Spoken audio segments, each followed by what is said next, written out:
All right, good morning, LAP. Hope everybody had a good week this week. The weather's holding out for us. It looks pretty good. Looks like we may get a little bit of rain from Delta this coming Saturday even into Sunday. So if you got any plans, we need to get them done tonight and tomorrow morning early. This video for 10/9/20, order bank for the Escape for 2020 is $15,381. The Corsair 2020 is everything that we're building now. The 2021 Corsair orders currently, even though we haven't started building them yet, are at $3,025. So our total order bank is $18,421. All current, the order bank is going to continue to drop as we get to the end, go through to the end of the year, end of the quarter, so we can get down to zero inventory on the 2020 model, so we can start building the 2021 model. Something we do every year. It'll get all the way down, then their sales and marketing hold all the orders back, then all of a sudden they'll dump them all back on the plant. Our sales slow, yes, with COVID, everything that we got going on in the world today, not just here in Louisville, Kentucky, so sales are slow. Do we think the baby Bronco or the Bronco or the other SUVs are going to contribute to slow sales? Yes, we're not trying to hide anything. We all know this. We see this everywhere. We're on an 8-hour schedule. The board says 10. We're only building 8, and we want to try to get our number, which is 84.5 units off the end of chassis per hour for us to get 8 hours. Are things tough right now? Yes.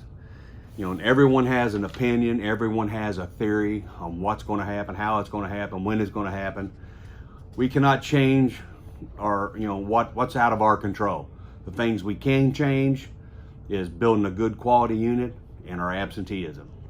We understand everybody's a CARES Act. Hopefully the kids go back to school soon, we can get everybody back to work, get them back on their jobs, building a good quality unit so we can hit our target, hit our numbers, and the plant be successful. Those are things that we can control and we must control. Do plants run very long on 2 shifts on an 8-hour schedule? No. If anybody, the ones that's been here any amount of time knows you run a year or so on an 8-hour schedule, 2 shifts, and hopefully get a product. Or if you don't get a product, Ford's not going to keep an assembly plant on 2 8-hour shifts. It's just not making the money that they want to make. They want all plants on 3 crew shifts around the clock, 24/7. That's how they make money. Do we want a product? Yes, we do. Have we asked for a product? Yes, we have. And we will continue to ask for a product. A lot of stuff was around, Canada having their national negotiations or getting 5 new electrical vehicles. That's no different than our negotiations that we hold here in North America when we're vying for all these North American products. They do the same thing up there that we do here. So it's no different, and don't get discouraged because they're getting these products. It's the same thing we got going on. The good thing is we got, Farley has taken over for CEO for Ford Motor Company. We got a UAW President, Roy Gamble, that wants to keep everything in North America, in the United States, which is great. And they will continue to fight for us, fight for a product. We want to continue. We can get the Escape, continue building the Escape. The rumor of the third row seat Escape making a little longer, will that impact us? Are we getting it? A lot of ifs. Nobody knows that yet. None of that's been released. We still got, the 2023 Reho skin of the Escape and Corsair. So we're good, at least, 2 to 3 years after that. So you're talking 2025. By then we got a national contract. We got other things that are going on throughout the plant. Flat Rock has had several down weeks. They're down most of December. The stamping plant in Dearborn has been down. So we're not the only ones affected by it. But like I said, we have to control the things we can. Quality and absenteeism.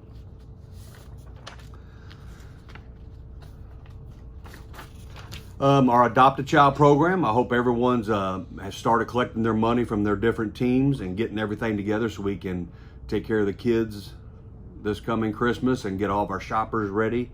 If you're interested in shopping, please get a hold of Margie Rios and Chrissy Lyons up in the plant manager's office, because we're going to need all the help we can get. We're going to try to do a social distancing style.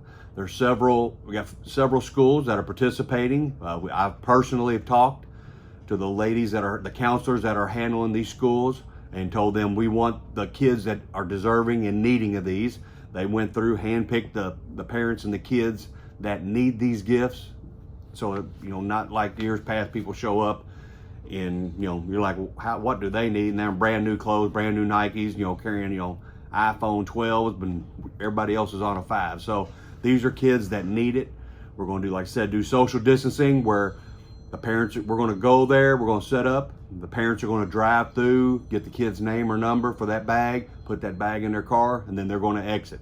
So we got it set up for December 4th and December 7th around the city and county to get everything taken care of in social distancing. And we're going to put a letter in each one of the bags from all employees wishing them a Merry Christmas. And that's a big thank you from all the LAP employees. October 15th, Thursday, we're going to do another donut sale for Adopt a Child. So people will I think they're going to go around the plant this time and put them on a cart and start selling them around the plant on the cart on day shift and night shift. The bargaining committee and myself have been moving right along with all the grievances. Everything's been going good. We've heard several agendas, and most agendas have 20 on it. I think we heard 4 or 5 this week alone. A lot of people are starting to see some adjustments on their check. If you're getting one of these adjustments on your check, please look at the bottom left-hand corner. It'll have an adjustment, and it should have a grievance number with it. If not, feel free to get a hold of your committeeman. We can look it up and understand what that adjustment's for and what was taken care of on that grievance.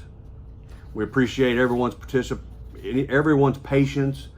And, we know we're behind. The COVID put us behind, and the local contract put us behind. So we're in the process of getting everything caught up. Hopefully before the end of the year, we will be caught up to where we're hearing them appropriately within, 90 days for the second stage and within 6 months for the 2.5 stage. Your correct address and phone. We have a lot of people that are coming up on the 5-day quit. And we call the number, we check with the committeeman the number they have, and it's a bad phone number. You got little slips of paper you can fill out up in labor relations. There is also a separate address list that gets sent to the hall. So make sure your address is turned in here in labor and also at the UAW hall. Committeemen have those sheets. We have them downstairs on the front desk. Fill one out, give it to the committeeman. We'll put it in the basket. We'll make sure it gets over to the hall. But you must keep your address and phone numbers up to date. If you use your home number, if there's robocalls that go out, make sure you got it. We just had a robocall go out, and 450 were either blocked, not answered, or didn't go through. That's an issue. We got to have everybody. Winter's coming. We don't know. It's already cool. Or it's going to be a bad winter, snow, roads closed, whatever. You got to have that stuff up to date. So if you haven't thought about it, or hey, maybe I want to take it off my home and put it on my cell phone, wherever you have an answer machine. If you see, the Ford numbers come through, or the, Dearborn, Michigan numbers come through, make sure your answer machine's set up. Let it go to your answer machine so you can listen to it once, twice, as many times to understand exactly what it says. That's what I do with my personal cell phone, because I get the test pages, I let it go to my voicemail so I can listen to it. So when people say, hey, here's what it said, I got it right here on my phone. As you know, right now, October 26th, right now, still on the schedule as a down week. As long as we have no hiccups in the system, no major loss of production, that will still be effective. I'm guessing maybe in the next week, hopefully, by the end of the week or the beginning of the second week from now, we get the notice put out that it's a layoff week. Ford will be opening up a claim for everybody for the 1 week, and we'll get all the details, make sure everything gets out to everybody. As you know, unemployment's a pain in the butt, and there's a lot of people that are still out on CARES Act that are still not getting their money. Hopefully this goes through with no hiccups. We'll see how things go, because there's still a lot of people that haven't gotten money. I got a feeling we're going to have major problems. Just want everybody prepared, because it's going to be an issue.